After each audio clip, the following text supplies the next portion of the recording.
going to mug me? Am I going to mug you? Is that gorgeous or what, eh? And I believe I can run a decent marathon. Download Veely now.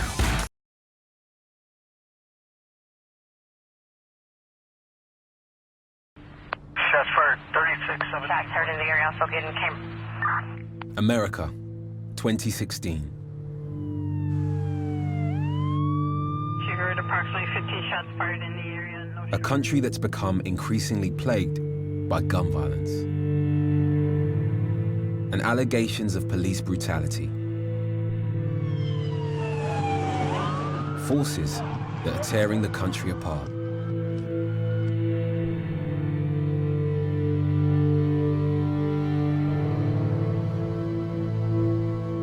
One of the worst afflicted places, Chicago, America's third city, and President Obama's adopted hometown.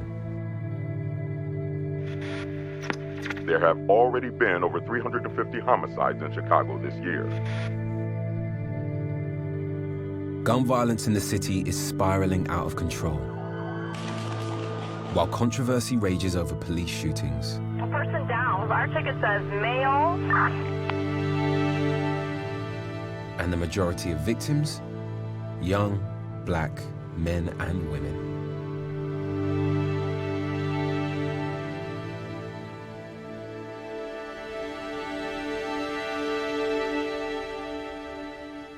As Chicago struggles to cope with the carnage, the question is, who is responsible?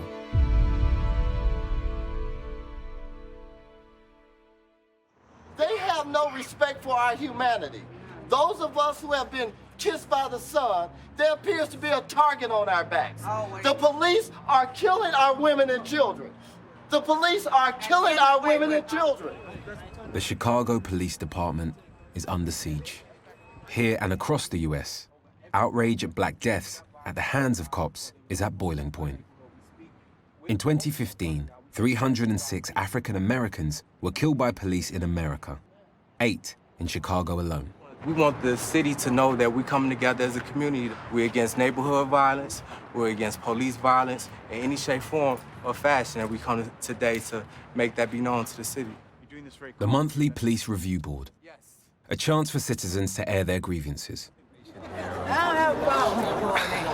It's fairly obvious that people are not only impassioned but also personally connected to the issues at hand. This isn't a group of weekend warriors. This is a group of people who have been personally affected by an issue that is being discussed by the entire country. The Chicago police, they do not get to be judge, jury, and executioner of our children. That's right. Let's wrap this up. Hey, look, we got to go on the board meeting because they start at 7:30 on the dot. I definitely want them to hear My son's supposed to be here right now today, but instead, he's laying over at Mount Hope Cemetery. And y'all don't get no fuck because he wasn't there, one of y'all kids. He wasn't no kin to you all, so y'all don't care.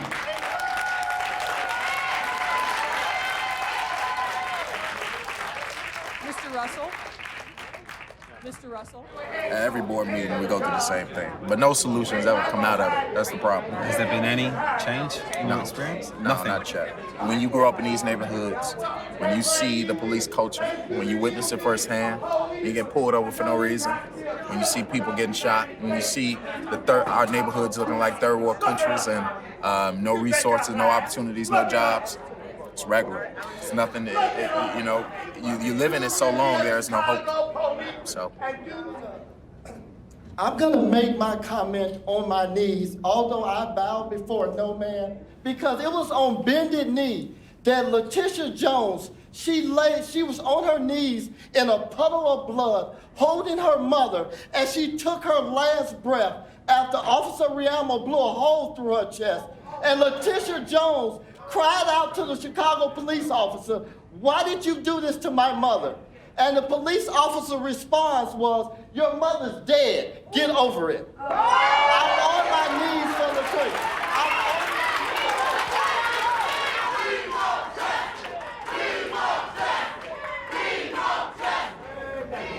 What do we want? Justice! What do we want it now? What do we want? Justice! When do we want it? Now! What do we want? Justice!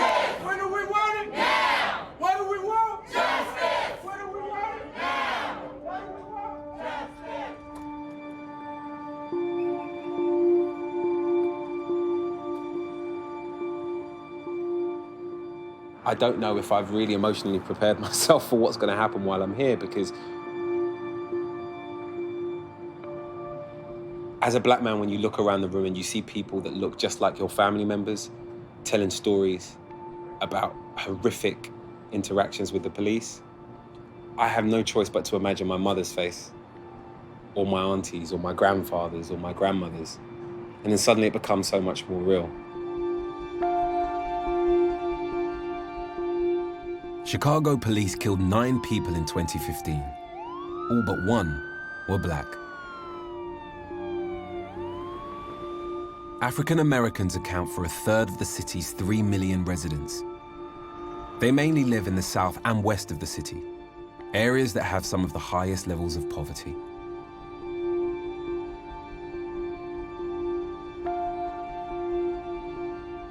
Areas like Gresham, where in 2013, preacher Catherine Brown, a volunteer working to improve relationships with the police, was driving home with her 2 children. How old are your children? 1 year old and 8 years old. Okay. We were getting ready to come into our driveway here at this house. The police and I, we met bumper to bumper. The passenger jumps out of the car and say, "Bitch, move that effing car back," and begin to come over towards me in a rage. So immediately when we heard the B, my daughter began to scream at the top of her lung, and it scared me. I locked the door, left the window up, and just grabbed my phone and dialed 911. I am at my house trying to go in my driveway, and the police is right here threatening me and my children. The one that was standing in front of me pulls his gun out and said, "What the F are you reaching for?" And I'm thinking, oh, they finna try to kill me. And the only thing I could think of, you better get you and your kids to safety. So I put that car in reverse and I went as fast as I can out of that alley, trying to go on the front to get witnesses. I said, if they kill me, they ain't gonna kill me and my kids in this alley. They gonna kill us in front of everybody. I have my children in the car, and it's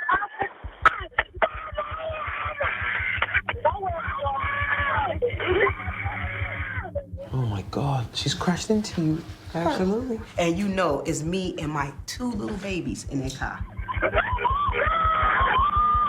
Yeah, I'm asking for help. Y'all come look. And she's spraying. Spraying the baby? And he's laughing about it.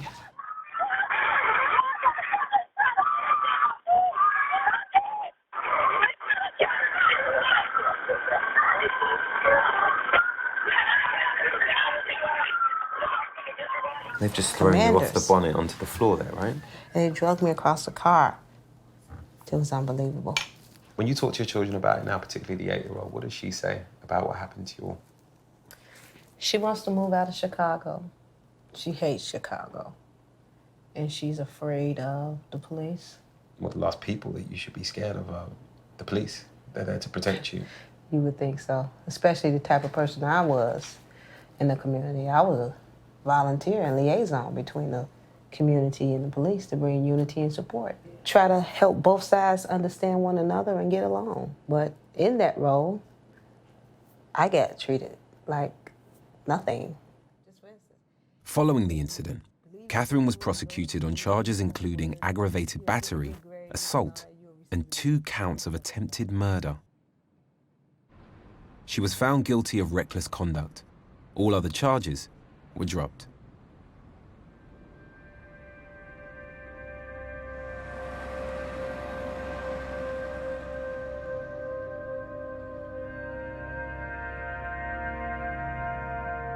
Cases of police brutality have been hogging the headlines in Chicago. And after an official request, the Chicago Police Department declined to take part in this film.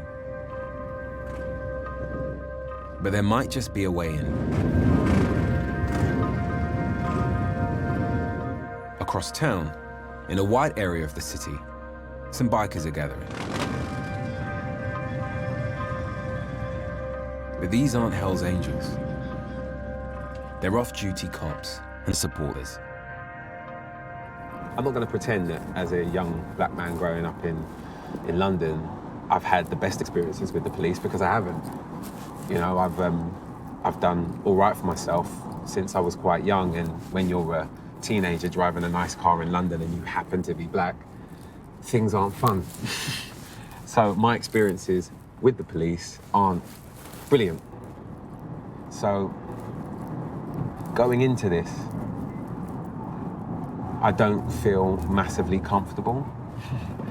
I don't feel that I'm going to be particularly welcomed. And I'm a little paranoid, if I'm honest.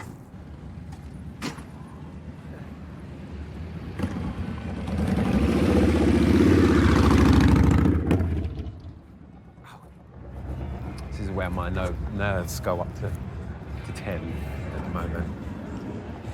Kind of outnumbered. Hello. How you doing? How you doing, sir? You all right? Nice to meet you. This is a pretty impressive set of wheels you got here. Thank you. Well, I'm a Wild Pig, which is a 100% police motorcycle club. Just how safe is it policing a city like Chicago?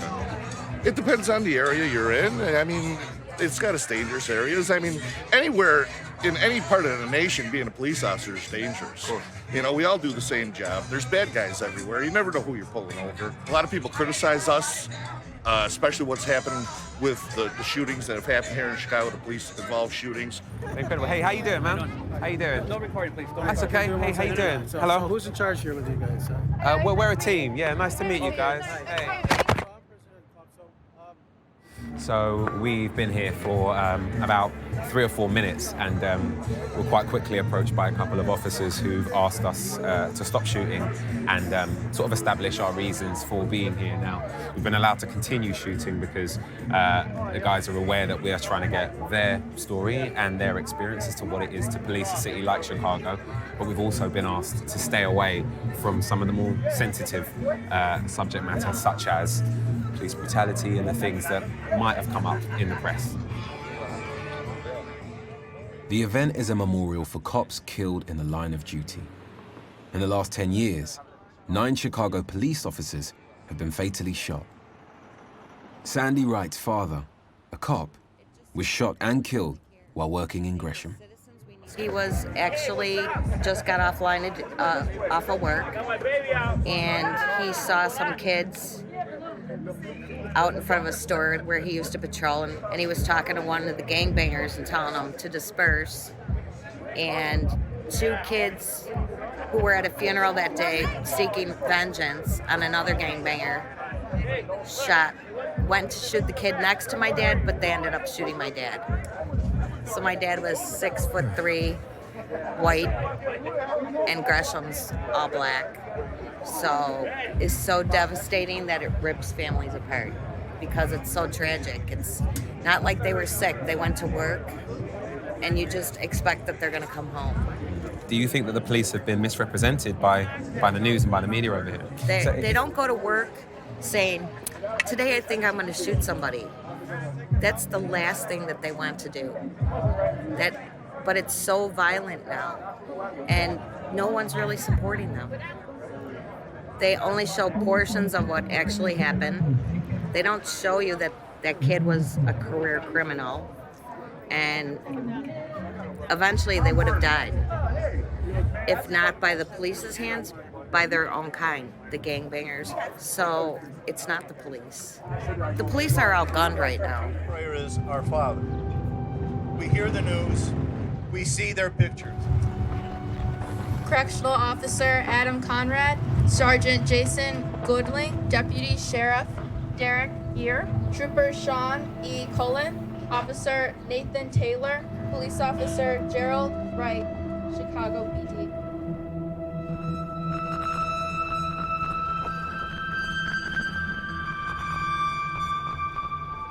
So at this time, I want to thank her and everyone for at this time, I'd like to release the balloons in honor of those fallen.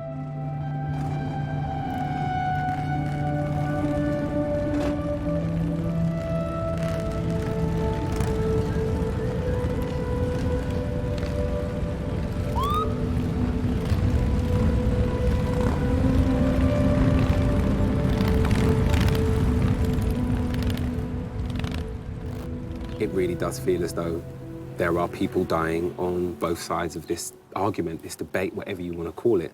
And I think the problem is that everybody feels like they're the victim of this situation. And I don't think enough people are actually asking, well, what role do we play in the problem? Police brutality in Chicago might be in the spotlight, but there's a much bigger problem when it comes to the overall number of shootings in the city. Last year, 23 people were shot by police, 9 fatally. At the same time, there were almost 2,500 black-on-black shootings, of which over 350 were fatal. In Chicago, over the weekend, 8 were killed, 55 were wounded. These are numbers that sound like a war zone, like Afghanistan or Syria. Most of the shootings are in the African-American areas of the city. The majority of the victims are young black men. With someone shot on average every 2 hours, the daily news in Chicago is full of stories of gun crime. I'm trying to find a gentleman by the name of Peter. Now, he is a journalist. He goes out searching for the story, and the stories that he's searching for are the stories of gun crime, the stories of violence, and generally the sort of thing that you don't go looking for. He's the sort of journalist who does.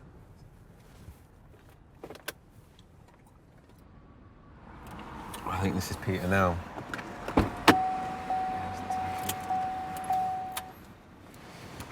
Peter, how's it going? Good, how are you? Very good, thank you, very good.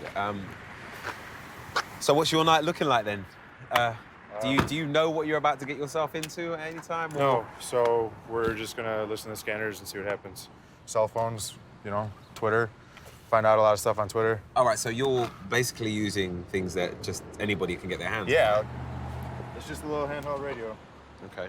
So what channels are you plugged into here? Is it police channels? Yeah, there's fire too. We can listen to that. Is that legal?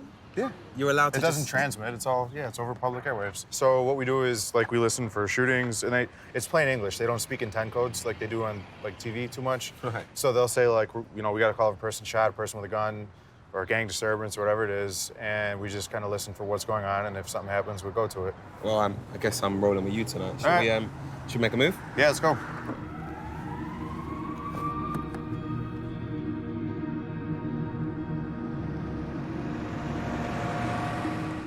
Chicago has some of the strictest firearm laws in America.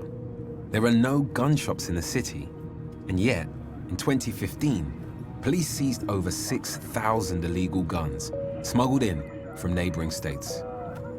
Shots fired, shots fired. Squad, get an ambulance over here, squad.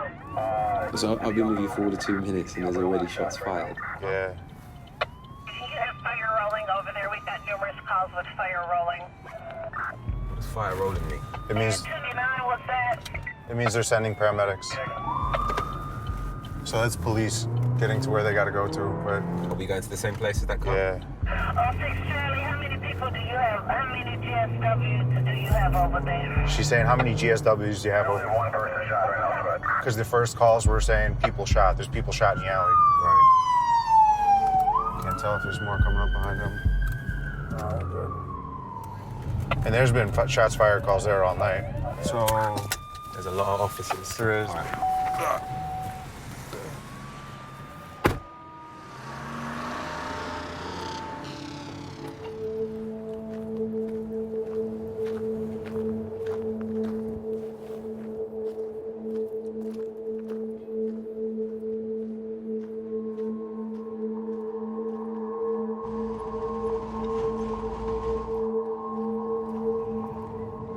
By the time we arrive, the victim has already been rushed to hospital in critical condition. All that's left at the scene are cops. And they're not talking. There's no way of knowing what actually went down here.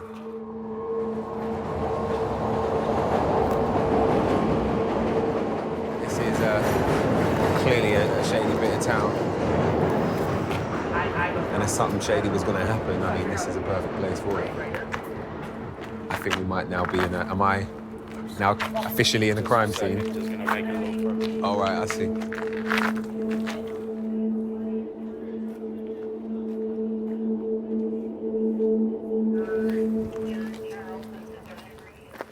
So it looks like a lot of the officers have started to leave. So all they have right now is that this kid got shot. Man, and just like that, they're all gone. Yeah. I mean, no one's here. We're the last ones here, and it's been 5 minutes. Right. It's still really fresh. Like, I don't think they have the kid's DOB yet. So, I don't know. Would you expect there to be some sort of retaliation tonight? It doesn't always happen that quick. Sometimes it does, but it's not regular. It's not something you can bank on. You can, I mean, you could probably bank on retaliation, but not necessarily tonight. Guys have long memories. Yeah.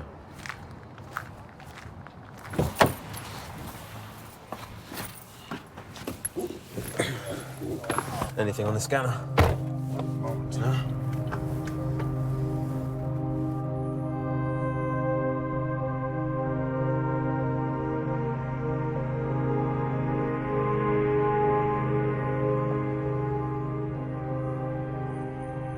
Approximately 15 shots fired in the area. A person down. Our ticket says male, head is busted. Fire rolling. News came in over the scanner that the victim of the shooting died at the hospital. A young black man, just 18 years old. How has the way you see the city changed? Because your mental map is littered with crime scenes and instances of people being involved in violence. I mean, do you see the city in the same way? You know blocks by shootings and gunshot victims, or you know pockets of a neighborhood by what groups are into it with each other. You can't let violence define a location. I've been trying to make like a conscious decision of going to places that I've been for shootings and stuff when other stuff is going on. Are you ever really able to switch off? I'd like to slow down maybe a little bit, but we're at 1,400 gunshot victims this year, and every Monday everybody's like, damn, it was a bad weekend. No, it was just a weekend. You expect 36 people to get shot. It wasn't a bad weekend by city standards. That was a normal weekend by city standards. I don't know, like it's hard to feel a difference between like 36 gunshot victims and 4 gunshot victims, right? Like you can only get to so many shootings and it's hard. Like at a certain point, busy is just busy. Like I would, if somebody said, well, no, I think things are getting better or it feels like it's getting better, I would ask for evidence to support that. And there's not evidence to support that. More people are getting shot. More people are getting murdered. You know, just keeps happening. I don't, like, whose responsibility is it when it comes down to it at the end of the day, right? Like, you talk about, like, well, shootings keep happening, and yeah, I recognize that I have probably a more bleak outlook than a lot of people, but when you start looking for, like, solutions, or even if you look to assign responsibility, like, where do you begin?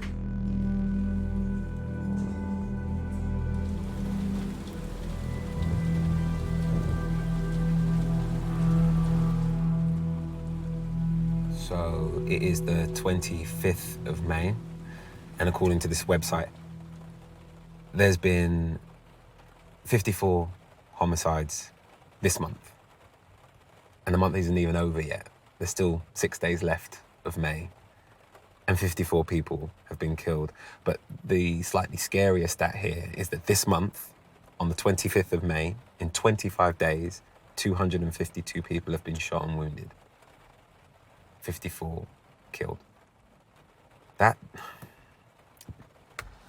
I mean, the numbers are so unreal, it doesn't feel real, and it's quite hard to have a natural reaction to that because it just doesn't compute for me.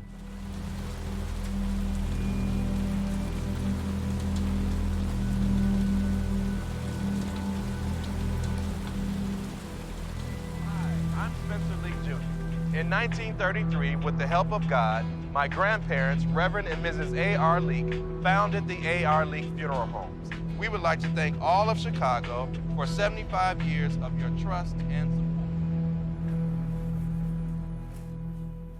Behind every statistic, every killing, is a story. And many of them end here. Hello. Hi, how are you? I'm very good, thank you. Reggie, nice to meet you. Hi, Reggie. Close up. Nidra. Nice Lovely to meet you, Nidra.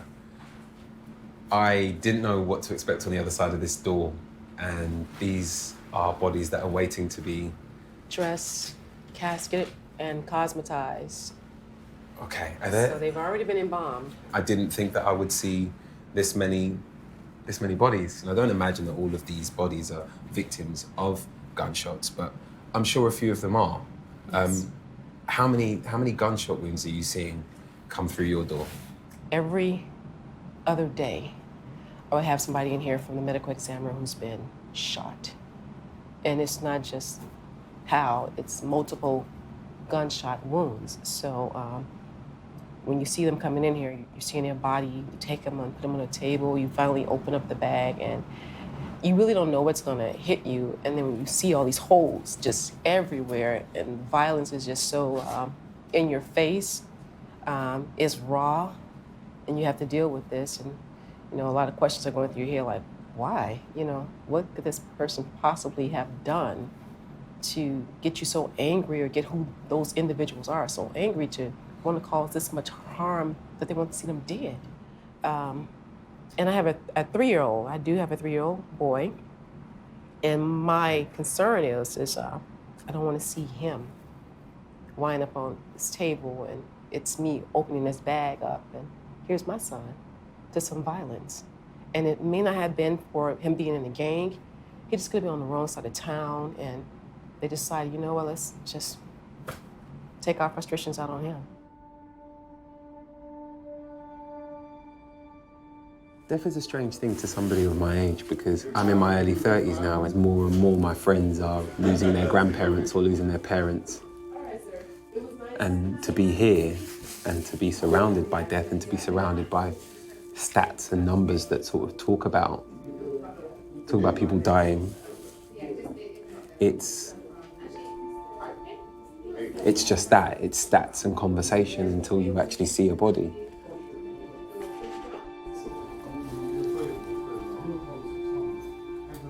Do you mind if I take a minute outside? Is that all right?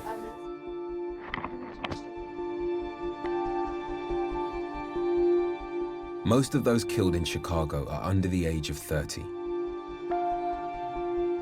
Parents in the south side of the city live with the fear that their children might not live to see adulthood.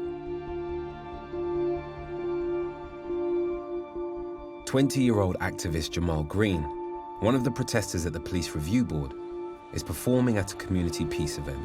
But we must get to a point where we are getting them to commit to change. His girlfriend Yanni and young son Jamal Jr. are in the crowd.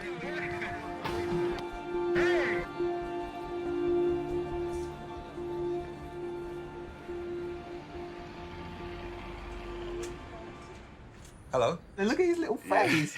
He's a happy little guy, isn't he? Very. That's all he does is play and smile. So yeah. So, I know you want to talk, man, but wait on your turn. Just how important is it then to get it right in terms of raising little shouty over here? Very important. One thing that we see is we lack male leaders in the communities. And so it's been a blessing to have a boy that I can raise up that can, you know, hopefully have his family of his own and take back his community and take back his family, you know, at one point. So for you, what was it like when you knew that you were having a boy? Obviously you're excited to begin with, but what about the realities of that growing up here? We're still trying to run away from here. It's like, you know, you can't send them to the park. You can't go to the park in certain neighborhoods. You can't, you know, it's certain things. You're limited in this city about what you can do with your kids, and it's sad. I always vowed to raise my kids outside of the city. And I vowed that because I said, look, if I can survive Chicago, I want to give my kids and my family a better life. You have to survive. You got to survive. And that's the case with everybody, you know, with the drug dealers, the gangbangers, with everybody. Everybody's trying to survive. They're trying to survive through the systemic conditions. But then they're a menace to society, and we're trying to survive not being killed, you know? And everybody in Chicago is in survival mode. They're worried about their household, and every dollar you make is a dollar that I don't make. So in order for me to make that dollar back, I have to kill you to ensure that I have that profit. And he talked about, you know, conditions, and it's because of the conditions. You know, the mayor just shut down 50 schools on the south side, but they just did a grant to build a new school somewhere up north. I just read in the newspaper a couple days ago. But they said we didn't have any money for schools. And then it goes to the question of whose schools? Right. Because we keep saying Chicago, but there are two different Chicagos. You know, there's our Chicago, and then there's the Chicago that people see when they go on tour, when they're here as a tourist. You know, there are just certain neighborhoods that we just don't touch and we don't go into. And the same neighborhoods that we don't touch are the only neighborhoods that the city actually puts money into and puts growth into. They have someone who can go and put stores in their neighborhoods and give their kids jobs. We don't have that, which is why a lot of these parents are letting their kids go out and sell drugs, because that's the only way they can keep their lights on. Shots fired on the block. She's a lifeless body at location. 22-year-old Lee McCullum was shot and killed last night. After a troubled period in his teens, Lee ended on top. He was an honor roll student, was crowned as prom king, and was looking forward to college.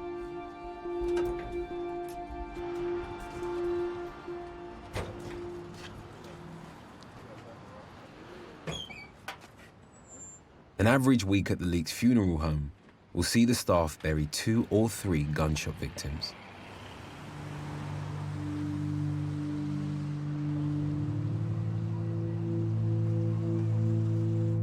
Lee McCullum Jr. was murdered on the 12th of May, making him the 29th person killed that month.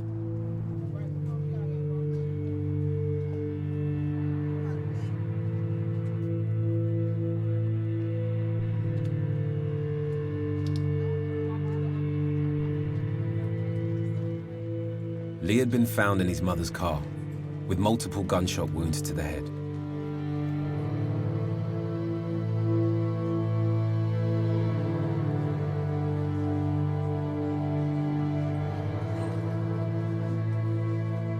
Among the mourners is Michael, a family friend who acted as a mentor to Lee Jr.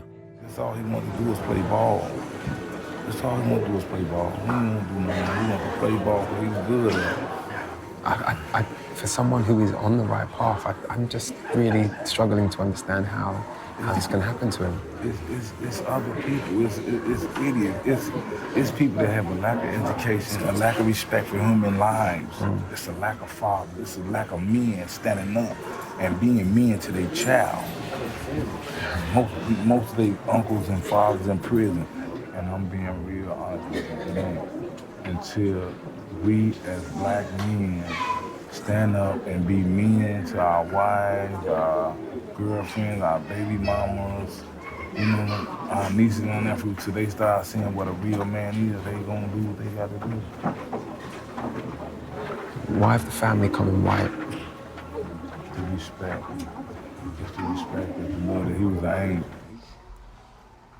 Son, as you leave this world, you will be missed. No matter where you go, I want you to know your father loves you. If I could, I would give my life in order to have yours back. I just wish whoever did this, I'm gonna pray for you in a different type of way.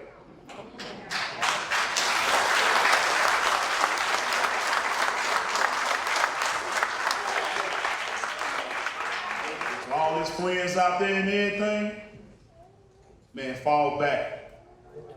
So I can't do no more funerals.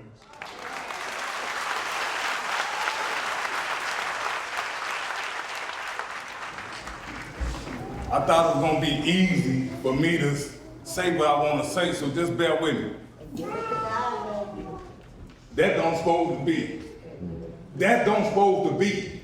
Ain't nowhere in the world that's supposed to be. I've been out here in these streets all my life, shooting, gang banging. I got 21 years invested in prison. I've been left for dead, thrown in garbage cans. That don't supposed to be. That's supposed to be me. This don't make you no man. This don't make you no G. This don't make you tough. These make you tough. Be a man. Be a man. Be a man.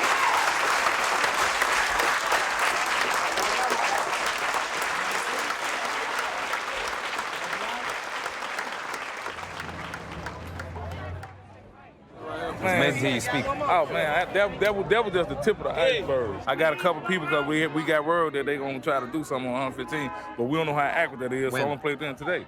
Yeah. And what is it that might happen? What are we talking about here? Shoot at a car. Somebody shoot at a car, throw something, or try to crash it up, anything. Well, that's heartbreaking after everything that we've witnessed today. All of those amazing speeches that were given and statements that were made, it feels as though there are a lot of people that are so heartbroken by what's happened to Lee that they feel the need to do something about it with the same level of force that put Lee in a coffin in the first place.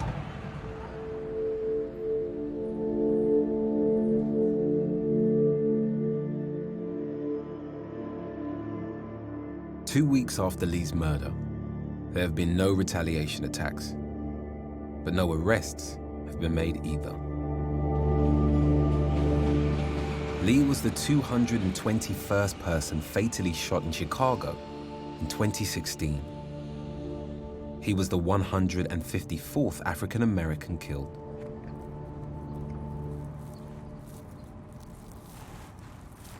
Big Mike. Hey there. How you doing, man? What's going on? I'm good, thank you. Where should I put the car? You want to go down there by the stage? Okay, cool. His grieving father, Lee Sr., and his friend Michael have agreed to talk about their loss and the young man he was. He was enthusiastic, free spirit, easygoing, loved life, and Lee loved basketball. All of us got trophies. He always tried to outdo me. Can I see his trophies? Yeah, sure can, no problem. Yeah. So what happened to your leg? I was breaking up a fight, got shot, and had to amputate my leg. Wasn't doing nothing. Wasn't bothering nobody. Got into a fight, breaking up a fight with my nephew. And they amputated your leg? I mean... Yeah, because I got shot. They had to lost circulation. I also got shot in the head in 2008, picking my son up from a Halloween party. Right here.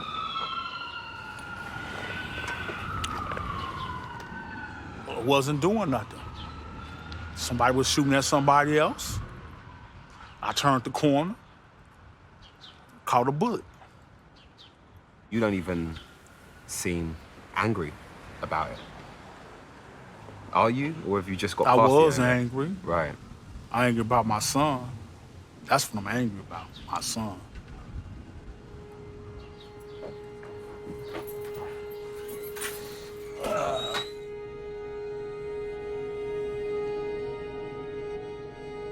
Now, this the one, basketball, yeah, but I went cross country because I told him he could do it.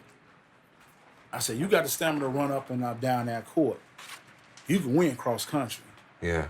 Never trained for it or nothing and won it. Wow. So with him being so naturally gifted at sports, do you think that could have been a part of his future? Yeah. Yeah. Yes. Yes.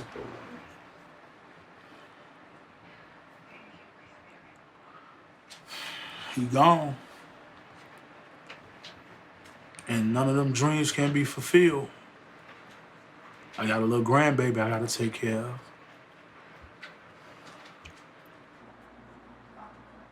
And I'm gonna miss him so much. It just hurts that he gone. And I feel like I failed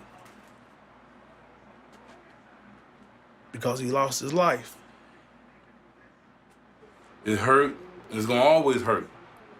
It's gonna always hurt. And just trying to change some of the stuff that's going on, because I can actually say and go on camera to tell you that Lee Sr. and Sr. are good parents, good fathers, role models. They ain't been the best, but you gotta do what you got to do for your child. I just wish I was there. He could have called me or anything, because I don't know what his last moments were. Was he still alive when he was laying on the ground? None of that. The last thing you want is retaliation on your son's behalf. But you can't stop these kids from doing something. You can only tell them what you like. You can't. See, you just hope and pray that no retaliation happens. You let the police do what they need to do. Let them do an investigating, let they do what they gotta do. So you think the kids won't listen to you? These friends? I hope they listen. But if they don't, that's the road they have to go down. So how has the violence got to this level? But you got so much going on, it ain't just one issue. It's not no one issue. Fire the police department, ain't no trust there. Ain't no trust with Chicago police departments. It ain't no trust there. They done hurt the black community so bad, you can't put a Band-Aid on that. What's wrong with the system, do you think, Mike? It's broke. It always been broke. You can't fix something that's broke. You got to replace it. It's over with it. It's broke. Ain't nothing you can do. People don't want to hear this, but it's the truth. Well, ain't no more colleges. Ain't no more money. Ain't no more money for nothing. I don't know who got the money, who took the money, but ain't no more money for nothing. You can look around. People ain't got money. People depend on the government to help them out. But if the government hurting you and making you do certain things, then you got to go by what you get from them because you asking them for help. So this the law of the land of the other man. We just pawns. We just pawns. Can't do nothing about that. And you talking about the system broke. Been broke.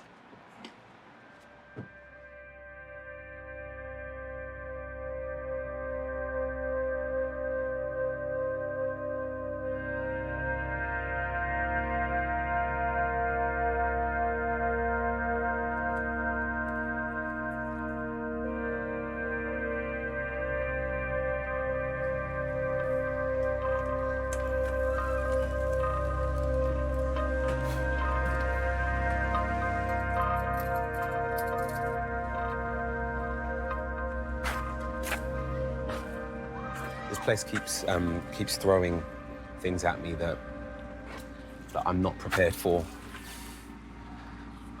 Just before I left the house, Lee Senior showed me a picture of Lee Jr.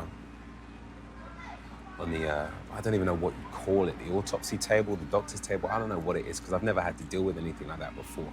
But basically, I was showed a picture of his son riddled with bullet wounds. And the last picture he showed me was his face with a huge bullet wound here, and all manner of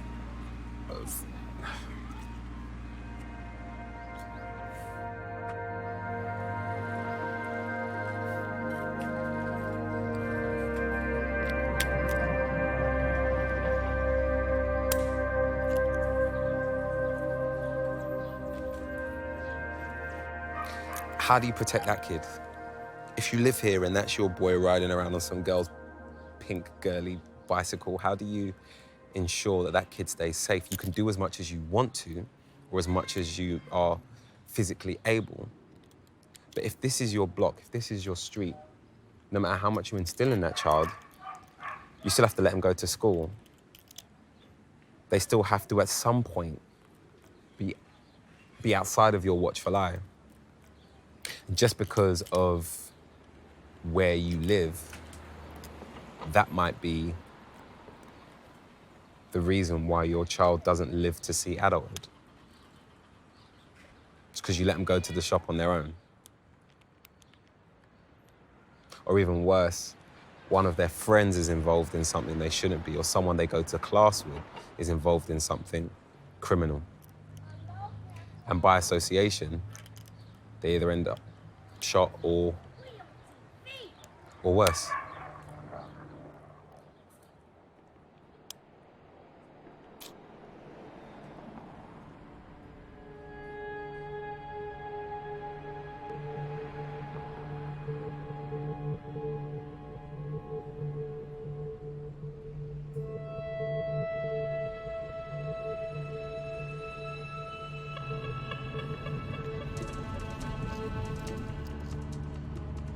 know, we're on a main street that has potholes all over it and every other shop is closed down. There's a building over there that's blocked up. This is a place that is sending signals to kids that no one cares about this area. And I guess it sends the signal that no one really cares about you. So what does that lead to? If you're a child and you're continuously being told by everything you're surrounded by that you don't matter, by the time you're in your teens or early 20s, why are you going to care about your own life, let alone somebody else's?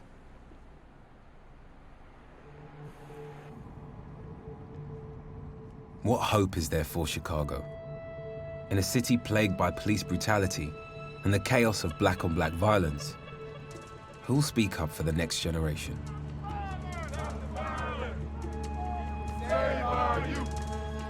A group of fathers, fraternity brothers, are taking to the streets of Englewood, where almost 250 people have already been shot this year. Put the guns down! Put the guns down! Put the guns down! Put the guns down! Save our youth! Save our youth! Save our youth! Save our youth! Stop the violence! Stop the violence! Save our youth! It seems that everywhere that the fraternity are going, they're getting a reaction that it's kind of emotional, really. You've got people in cars honking their horns, shouting along. People are coming out to their windows and they're joining in. I guess it's a real simple message and it seems to be resonating. Stop the violence! Stop the violence! Put the guns down! Put the guns down! Save our youth! Save our youth! How old's your son? 6 years old. What's his name? What's your name? Tice. Tice. Nice to meet you, little man. So what's it like bringing up a boy in this environment? I'm on top of everything. Yeah. You know, I keep him involved with sports activities to raise him to be a man. Well, he's only 6 years old. He's only 6 years old. Him being on a march like this sends what kind of message to him, do you think? Oh, it's gonna stick with him for the rest of his life. Yeah? This message here. You can only imagine. You know, things that you experienced at 6 years old, you still remember. Right.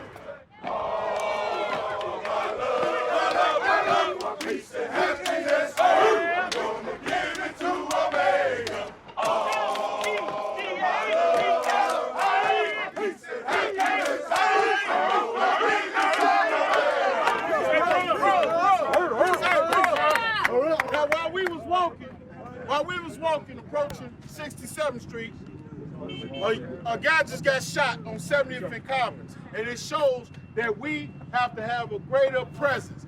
Maybe they didn't hear us when we were saying, put the guns down, stop the violence. They didn't hear that. So we got to be louder next time because it's a brother on Lumens fighting for his life right now. And we just walked past there. We have to get ahead of the problem. That's the key. Get ahead of the problem, get our youth while they're young, and cut the source off that's feeding this violence in this community. All of us are here because something was said, done for you to save your life and get you to this point. Do the same things that saved your life. Do it for not just one kid, not just for two kids, do it exponentially. And if each and every last one of us standing out here today do those things for more than just one kid, more than just your kid, more than just your kid. Do it for my, well, I don't have any kids, you know, I'm sorry. It's all right. The protest is in honor of Mike, who lost his daughter Tiara to the gun violence. 23 years old, an innocent young woman killed by a stray bullet. I was at a funeral. The kid that was in the casket had been shot. What was his by name? black and black violence, Lee. Lee McCullough. Yeah, that's correct. You want to know something? That was the boyfriend of my daughter that was killed. Wow. Yes. Yes. He was shot and killed 3 weeks after her. After she passed. People think it's not their problem until that problem knocks on your door. See, I work law enforcement, deputy sheriff. I risk my life every day for the citizens in this city, in this county, in this everywhere. I risk my life daily.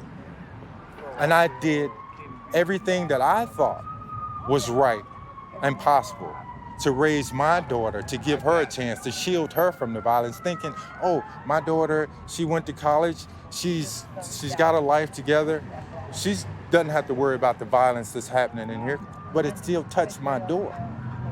And I tell people all the time, it's gonna touch your door if you don't get up and do something. It will get to you. Sooner or later, it's gonna come to your door.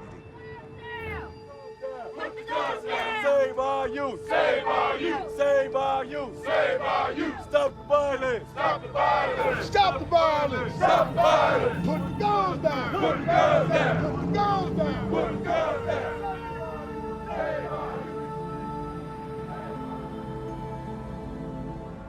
Tierra and Lee Jr. were two young, connected lives lost out of hundreds on the streets of Chicago.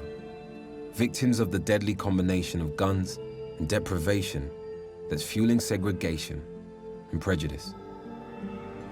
Tensions that are ripping the country apart. I think in a city like Chicago, you see that separation and that division, not only in terms of racial groups, but in terms of wealth, that you really start to understand what America is really all about. The realization is that for many, the American dream is now just about survival. To be in Chicago, particularly here in the South Side, I think the toughest thing to have is hope.